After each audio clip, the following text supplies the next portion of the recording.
사막의 밤은 모든 생명과 시간을 삼켜버린 듯 고요합니다. 하늘을 가득 채운 별들은 움직임 하나 없이 얼어붙은 채 이 땅을 내려다보고 있고, 바람조차 어느 순간부터 숨을 멈춘 듯 가라앉아 있습니다. 그 밤 이집트의 왕들의 골짜기 아래에서는 세상이 존재하는 이유조차 잊게 만드는 침묵이 흐르고 있습니다. 인간이 들어올 수 없도록 신들이 봉인한 것 같은 이곳 깊은 지하, 수천 년 동안 열리지 않은 돌계단의 입구에서 아주 작은 등불 하나가 깜빡이며 등장합니다. 그 등불은 마치 오랜 잠에서 깨어난 영혼처럼 흔들리고, 어둠은 그 빛을 피해 천천히 물러나면서도 다시 감싸 안습니다. 계단 하나가 내려갈 때마다 먼지가 일어나고, 누군가 오래전에 들이켰던 마지막 숨결이 남아있는 듯한 공기가 아주 미세하게 움직입니다. 그리고 등불이 내려간 끝, 어둠 아래 가장 깊은 곳에서 거대한 공간이 모습을 드러냅니다.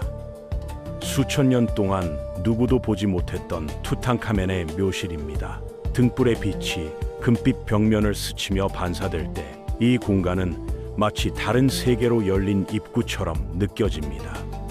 그리고 그곳 중앙에 신들의 보호 아래 잠들어 있는 황금빛 관이 조용하면서도 압도적인 존재감으로 놓여 있습니다. 그런데 바로 그 관 위에서 사람들의 발걸음을 완전히 멈추게 만드는 물건 하나가 발견됩니다. 그것은 거대한 보물도 아니고, 금으로 만들어진 장식도 아니고, 피라미드의 비밀을 밝혀줄 문서도 아닙니다. 관 위에 남은 것은 말라버린 작은 꽃다발 한 송이였습니다. 손끝이 스치기만 해도 바스러질 만큼 연약해진 이 꽃은 어떻게 이 시간을 견디고 이 자리에 남아있을 수 있었을까요? 학자들은 말합니다. 아마도 왕비 앙켓의 나문이 남편 투탕카멘에게 마지막으로 바친 사랑의 증거일 것이다. 권력의 상징이자 죽음의 공간인 왕의 무덤 한복판에서 사랑이 발견된 것입니다. 금보다 강하고, 세월보다 질기고, 죽음보다 오래 남은 감정, 사랑이라는 단어 하나가 수천 년의 시간을 가로질러 지금 우리 앞에 나타난 것입니다. 이 순간 우리는 질문을 던지지 않을 수 없습니다. 고대 이집트인들은 도대체 어떤 사랑을 했기에 그 사랑이 이렇게 잔혹한 시간 속에서도 형태를 유지하고 남아있을 수 있었던 것일까요? 우리는 지금 우리가 사랑을 약속할 때 왼손 네 번째 손가락에 반지를 끼우고, 야경이 예쁜 곳에서 떨리는 목소리로 나랑 평생 같이 있을래? 라고 묻는 익숙한 장면의 뿌리를 찾아가고 있습니다. 이 낭만적인 관습의 시작이 피라미드와 나일강의 도시, 사랑과 죽음과 영혼을 동시에 품고 있던 고대 이집트였다는 사실을 아는 순간, 우리의 연애와 결혼에 대한 모든 상식이 송두리째 흔들리기 시작합니다. 고대 이집트의 사랑은 감정을 숨기는 것이 아니라 드러내는 것이었습니다. 벽화와 파피루스는 사랑을 기록했고, 향유와 장신구는 사랑을 상징했습니다. 그리고 그들의 결혼 문화는 우리가 알고 있는 모든 상식을 뒤집습니다. 고대 이집트에는 결혼식이라는 개념이 없었습니다. 웨딩홀도, 하얀 드레스도, 주례도, 축가도 필요 없었습니다. 심지어 신전에서 신에게 결혼을 허락받는 의식조차 필수가 아니었습니다. 이집트에서 결혼이란 아주 단순했습니다. 어느 날 여성이 짐을 꾸려 남자의 집으로 이사를 갑니다. 그 순간부터 둘은 부부로 인정됩니다. 끝입니다. 물론 그 이전에 아무 일도 일어나지 않았던 것은 아닙니다. 양가 부모, 특히 아버지들이 혼인 조건을 상의했고, 신랑 측에서 신부 측 가문에 예물을 전달했으며, 두 집안의 경제적 이해관계를 정리하는 계약서도 작성되었습니다. 하지만 이 모든 것은 어디까지나 결혼을 준비하기 위한 현실적인 단계였을 뿐, 진짜 결혼을 완성시키는 것은 법률도 종교의식도 국가의 허가도 아니었습니다. 오직 한 가지, 같이 살기로 선택하는 것이었습니다. 이 혼인계약서에는 다른 고대 문명에서는 보기 힘든, 지금 들어도 깜짝 놀랄 만한 조항이 들어 있습니다. 결혼 전 개인이 소유한 재산은 개인의 것이며, 결혼 후 함께 취득한 재산은 공동 소유로 간주한다. 고대 세계에서 아내를 독립된 법적 주체로 인정한 문명은 거의 없습니다. 그러나 이집트는 달랐습니다.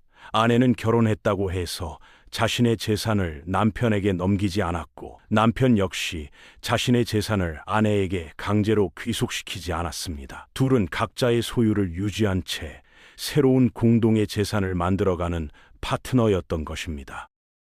이혼을 하게 되면 이야기는 더 흥미롭습니다. 아내는 결혼 전에 가지고 들어온 재산을 온전히 되돌려받을 수 있었고, 결혼 후 함께 모은 재산 역시 계약 내용에 따라 공정하게 나누어 가졌습니다.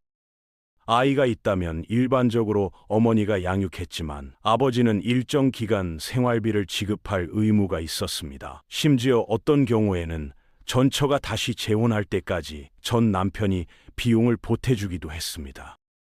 지금 이야기해도 충분히 괜찮은 이혼 조건처럼 들리는 이 법적 구조는 이집트의 결혼이 단지 감정에 휘둘리는 로맨스도, 냉정한 거래 계약만도 아닌 사랑과 책임, 그리고 현실적인 삶이 한 묶음으로 엮여있는 시스템에 가까웠음을 보여줍니다. 이집트 여성의 지위는 특히 두드러집니다. 여성은 재산을 소유할 수 있었고, 부모로부터 상속을 받을 수 있었고, 법정에서 증언인이 될 수 있었으며, 자신의 이름으로 계약을 체결하고 심지어 가게나 사업을 운영하는 경우도 있었습니다. 결혼했다고 해서 남편의 이름 아래에 종속되거나 법적 주체로서의 권리를 잃는 일은 거의 없었습니다. 이런 사회적 구조는 어디서 비롯되었을까요? 그 해답은 이집트의 신화, 특히 창조 신화에 숨어 있습니다. 이집트인들은 세계가 태어날 때부터 남신과 여신이 함께 존재했다고 믿었습니다. 남신만 위에 있고 여신은 그 아래에 있는 구조가 아니었죠. 그 중심에는 바로 이시스 여신이 서 있습니다. 이시스는 어머니이자 아내이고 보호자이자 마법의 여신입니다. 남편 오시리스를 되살리고 아들 호루스를 지키는 강력한 존재로 등장합니다. 이집트인들에게 이시스는 여성이 가진 힘과 지혜, 헌신의 상징이었고, 이런 신화를 믿으며 자란 사람들에게 여성은 원래 남성보다 열등하다는 발상은 아예 출발선에 서지 못했습니다. 그래서 딸과 아들은 똑같이 소중했고, 유아 살해나 여아 차별은 거의 흔적조차 남기지 않았습니다. 무덤과 문서, 법률 기록을 아무리 뒤져봐도 딸이라서 귀하지 않다는 식의 발언이나 규정은 찾아보기 어려운 나라, 이게 바로 고대 이집트였습니다. 이집트인들의 사랑은 그만큼 솔직하고 자연스러웠습니다. 그들은 감정 표현을 숨기지 않았고 그 흔적을 시와 노래, 그림과 이야기로 남겼습니다. 기원전 1200년경의 체스터 베티 파피루스에는 사랑에 빠진 남자가 연인을 묘사하는 구절이 등장합니다. 그녀의 눈은 보석처럼 빛나고 그녀의 목소리는 꿀처럼 달콤하다. 그녀의 가슴은 우유처럼 희고 매끄럽고 머리카락은 청금석처럼 푸르게 반짝인다. 이 정도면 그냥 고대판 연애 편지이자 아주 잘 쓴 로맨스 소설의 한 대목이라고 해도 이상할 게 없습니다. 흥미로운 건 이 남자가 연인을 나의 자매라고 부른다는 점입니다. 하지만 이건 진짜 혈연 관계를 말하는 게 아니라 연인을 향한 존중과 친밀함을 담은 애칭이었습니다. 여성들도 사랑의 주인공이었습니다. 어떤 파피루스에는 한 여인이 이렇게 탄식합니다. 내 사랑하는 이는 나일강 건너편에 있다. 악어들이 모래톱에서 기다리고 있는데 나는 어떻게 그에게 갈 수 있을까? 이 짧은 고백 속에는 모든 시대의 연인들이 공감할 수 있는 감정이 담겨 있습니다. 위험을 알면서도 그 사람에게 가고 싶은 마음, 상식으로는 말리지 못하는 감정의 움직임. 3000년 전 이집트의 여인도 지금 우리처럼 가야 할까, 참아야 할까를 두고 마음속에서 수많은 싸움을 하고 있었던 겁니다. 이렇게 사랑과 욕망, 설렘과 그리움이 자유롭게 오가는 사회였기 때문에 이집트인들은 성에 대해서도 매우 솔직했습니다. 아마 여기서 한 번 더 우리의 상식이 깨질 겁니다. 고대 이집트어에는 처녀를 뜻하는 단어가 존재하지 않았습니다. 그들은 결혼 전 성관계를 무조건 나쁘다고 보지 않았고 누군가의 성경험 유무를 도덕의 기준으로 삼지 않았습니다. 중점을 두었던 것은 지금 이 관계에 책임을 질 수 있는가, 가정을 지킬 수 있는가였습니다. 물론 결혼 후 이야기는 확 달라집니다. 결혼한 사람은 배우자에게 충실해야 하고 일부 일처제를 지키는 것이 당연한 덕목으로 여겨졌습니다. 혼인 외의 관계는 단순한 바람이 아니라 가문과 혈통, 재산 상속에까지 영향을 미치는 심각한 문제였죠.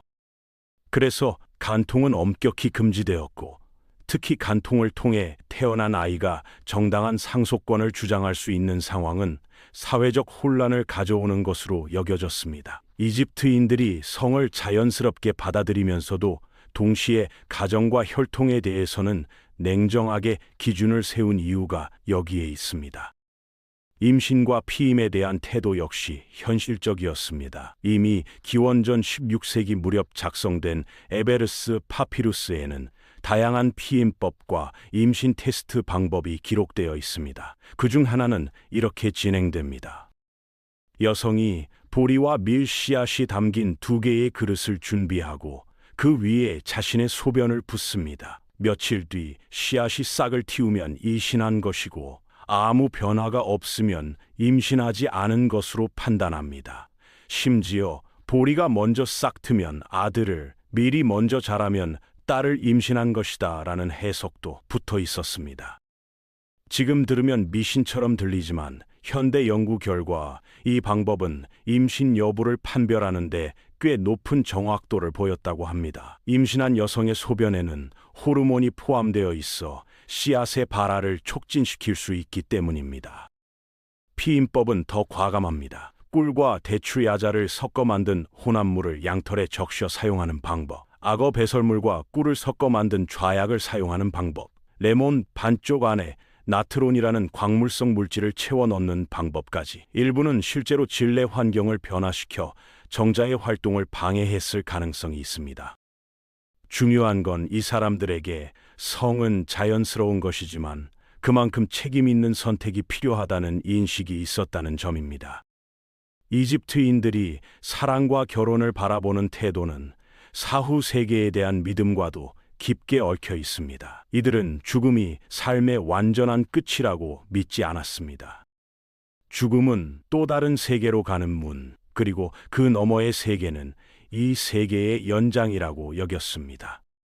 그래서 무덤 벽화를 보면 부부가 저승에서 함께 갈대밭을 걷고 나일강에서 낚시를 하고 정원을 가꾸는 장면들이 자주 등장합니다.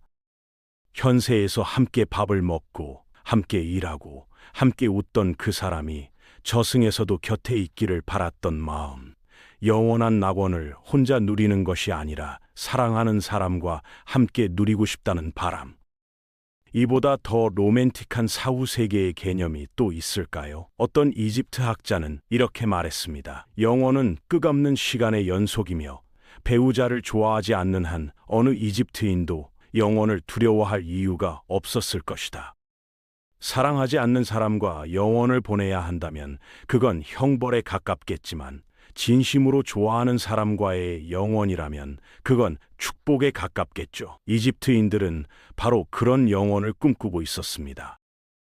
이제 다시 우리의 손가락으로 돌아와 봅니다. 오늘 우리가 손가락에 끼우는 결혼 반지, 연인에게 건네는 약속의 반지, 영원을 상징하는 웨딩링, 이 모든 낭만의 상징은 사실 고대 이집트에서 시작되었습니다. 이집트인들은 기원전 3000년경부터 두 사람의 결합을 기념하기 위해 반지를 사용했습니다. 처음에는 갈대나 대마를 꼬아 만든 아주 소박한 고리였습니다. 그러나 그 둥근 모양은 이미 그때부터 영원을 의미하고 있었고, 가운데 비어있는 구멍은 아직 오지 않은 미래로 향하는 문을 상징했습니다.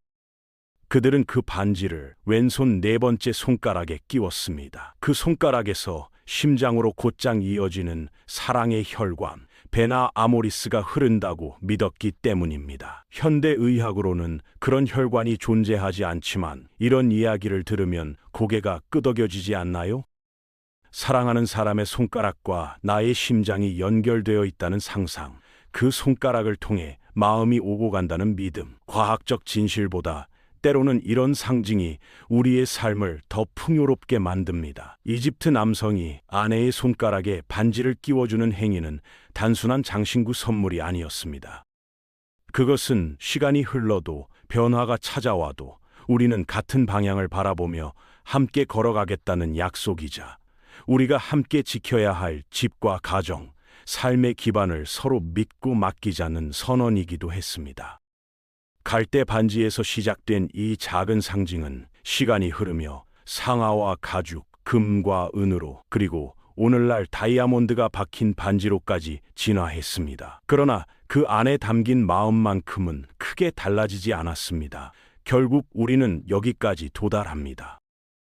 다음에 여러분이 누군가에게 반지를 건네거나 사랑을 고백하는 순간이 온다면 잠시 이 장면을 떠올려 보시면 좋겠습니다. 나일강의 모래 위에서 갈대로 만든 작은 반지를 조심스럽게 서로의 손가락에 끼워주며 영원히 함께하자고 약속했던 두 사람을요. 그 오래된 약속은 지금도 계속되고 있을지 모릅니다. 우리의 손끝에서, 우리의 사랑 속에서, 그리고 우리가 영원을 믿고 싶은 바로 그 순간 속에서 말입니다.